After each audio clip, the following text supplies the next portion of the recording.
Hey guys, Fox here. I'm gonna do a quick GOTS video because my table's getting full of stuff and there's holy crap a lot of Switch games. So I'm gonna start off with those first. The most recent thing that came in, Pokemon Sword. This is the one I decided to get. I used to get both copies, but I found that I don't end up playing both, so it's a waste of money. So I just got this. Unfortunately, I won't be starting it anytime soon because I would like to finish Trails of Cold Steel 3 first. So, but this is probably going to be started this year probably. Up next is from Limited Run, and that's Celeste, physical copy, and it's nice and hefty. You know, they probably put in a pretty good manual in there, but I've always wanted to play this and was excited. It took a long time for this to come out from Limited Run, and that's because they were waiting for DLC to be finished so they could put it on the cart, which is awesome. So excited to have that with it, and this cover is badass. It's kind of like foily like. Here's the card, same as the cover, and for some reason they threw in this little postcard thing. There's no code on there, but yeah, pretty sweet. And then I got a blind box from them a while ago. Finally got around to opening it, and it's not a game that I truly wanted, but I'm not sad about getting it because I've heard decent things about it. And that's Flint Hook. So, you know, I can't complain. I'm sure it's fun. It looks pretty cool. Might be just a real fun platformer. And it came with a random collector card too, but I'm pretty sure that's not from Flint Hook. It looks too steampunky or whatever to be from that game, but whatever.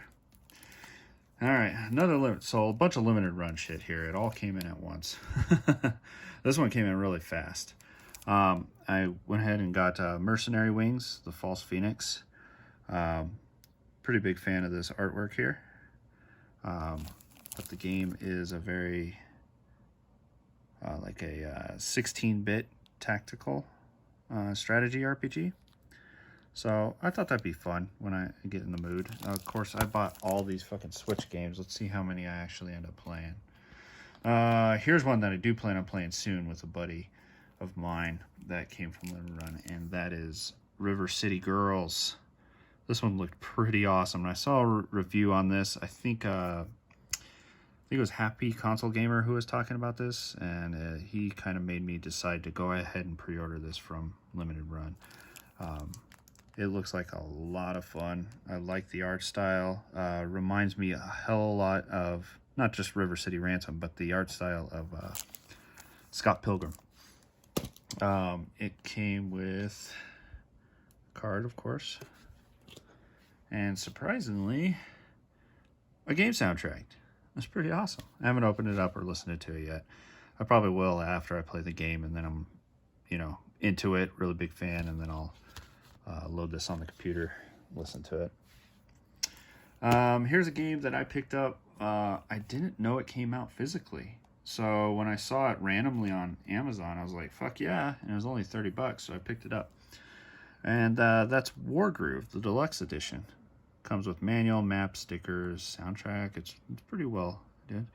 I haven't played this yet, but the maker, Chucklefish, they're a member of Chucklefish is Concerned Ape, and he's the guy who did Stardew Valley. And I heard he had some work in this game as well, so I thought I'd definitely give it a shot. It looks a lot like Advance Wars, so can't go wrong there. It looks like it'll be pretty fun. Here's not a shocker. Most people grabbed this one. That's Luigi's Mansion 3. Had every intention to play this on Halloween Day, but also not surprising. Didn't get around to playing any games on Halloween.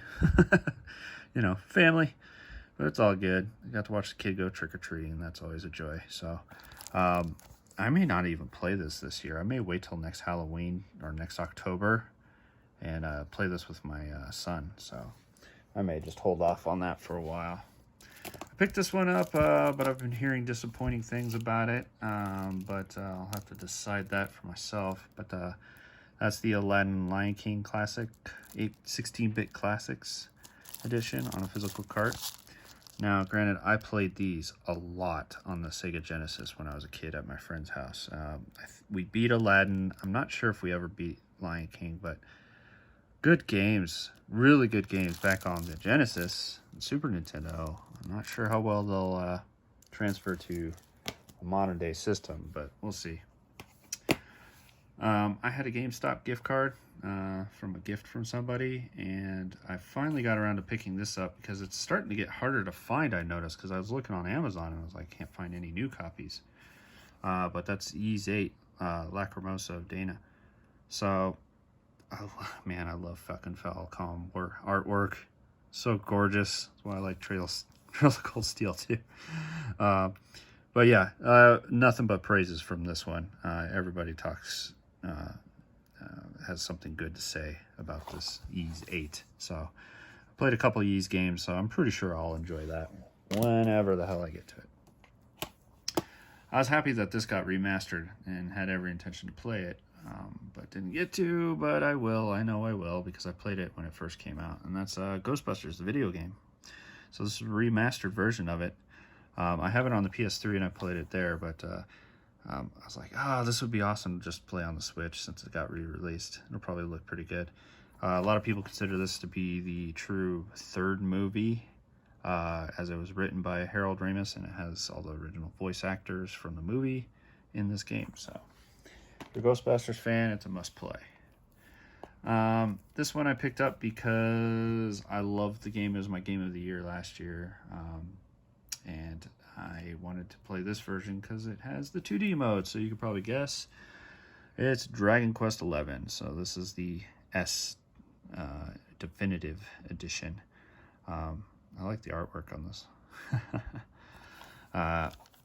Yeah, I love this game. I platinumed it on the PlayStation, so I'm looking forward to playing through this again, but taking advantage of the 2D mode just to have some fun and hopefully enjoy the soundtrack a lot more on this one, because I hear they added a lot more orchestrated tracks on this version.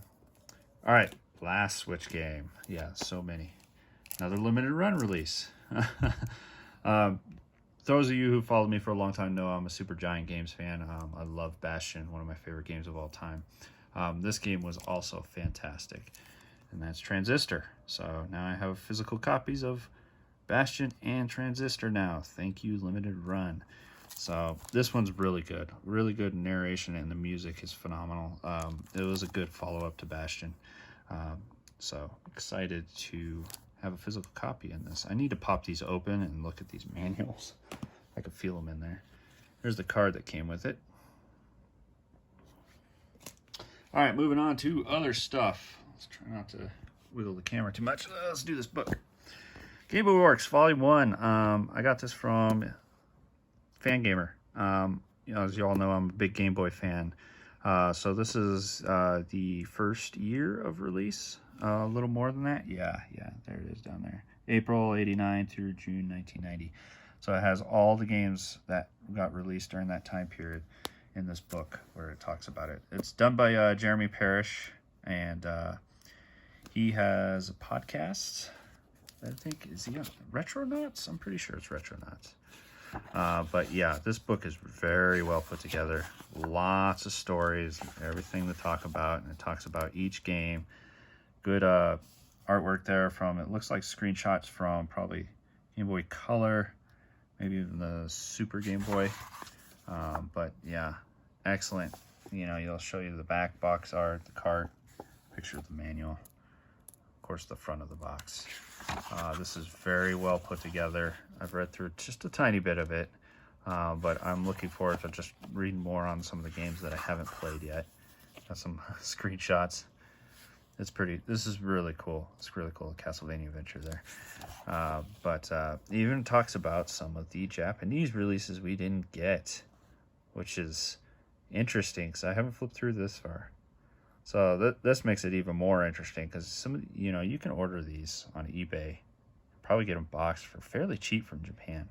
Better yet, if you know somebody who lives in Japan, Stuff is way cheaper there if you can get it physically at one of their retro stores.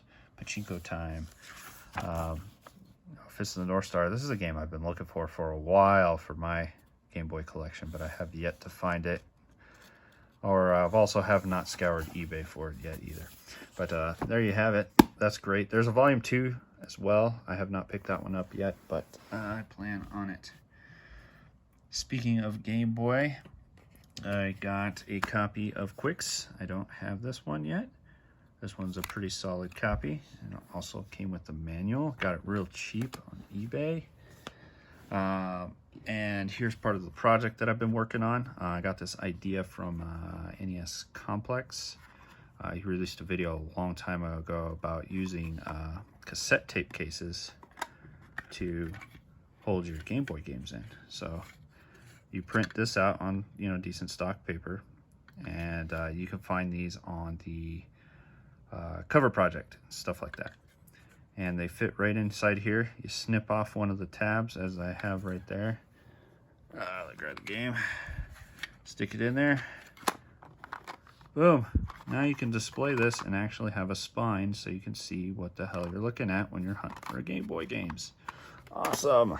So I've been working slowly on those for a while. I have, like, I think I've done 25 of them. I have a bunch more to go. Next up, because this video is getting long, I picked up on the Game Boy is Star Trek The Next Generation. This is complete in the box. Box is a little roughed up, and I need to, you can hear the cart sliding around in there. I have some extra cardboard inserts to fix this up. So I'm a big Star Trek fan, so even if this game is shit, I'll probably have some fun playing around with it anyway. Import time, because I found this pretty cheap on eBay. Decided to go ahead and snag it up. And it's the Sega Ages collection from PS2, and it's Dragon Force. I love me some Dragon Force, so I was excited to just get this for a real good, affordable price. And if I remember correctly, TJ Appileus might know, this might have Dragon Force 1 and 2 in it, but I could be wrong.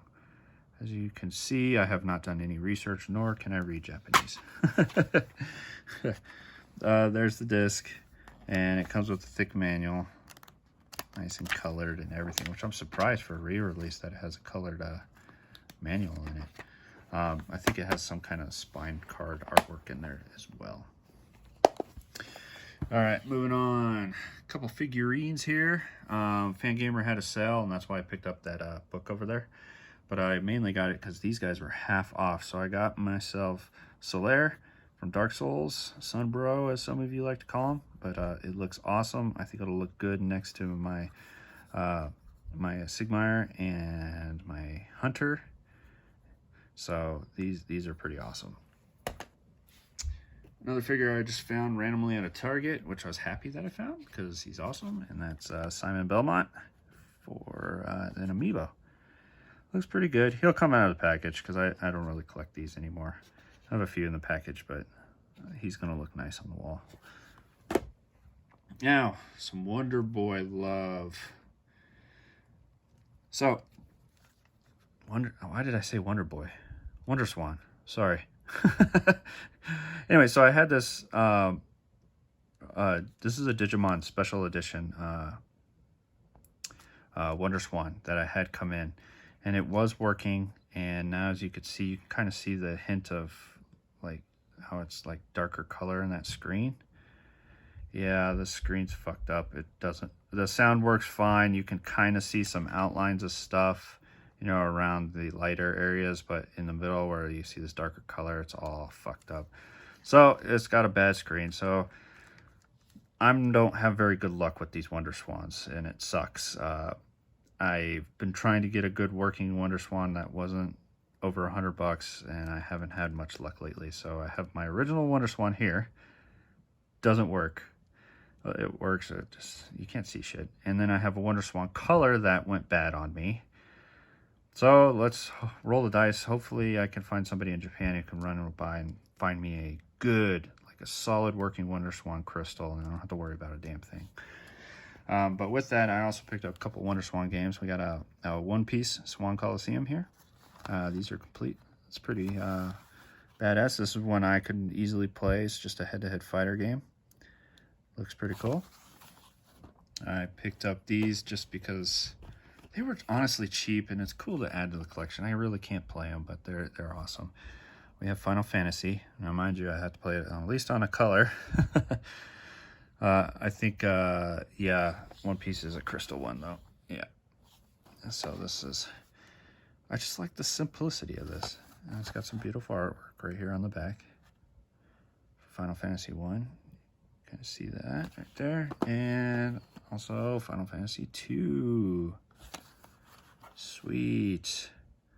These are mostly, I got these for collectability. I know I really can't play these on the Wonderswan, but they were really cheap, and they'll look nice on the shelf, and it's got fun artwork, and the manuals in here are beautiful too as well. All right, guys, there you have it. Game Gods, this video is way too fucking long. I'm sorry, but hope you enjoyed watching it anyway. All right, thanks for watching.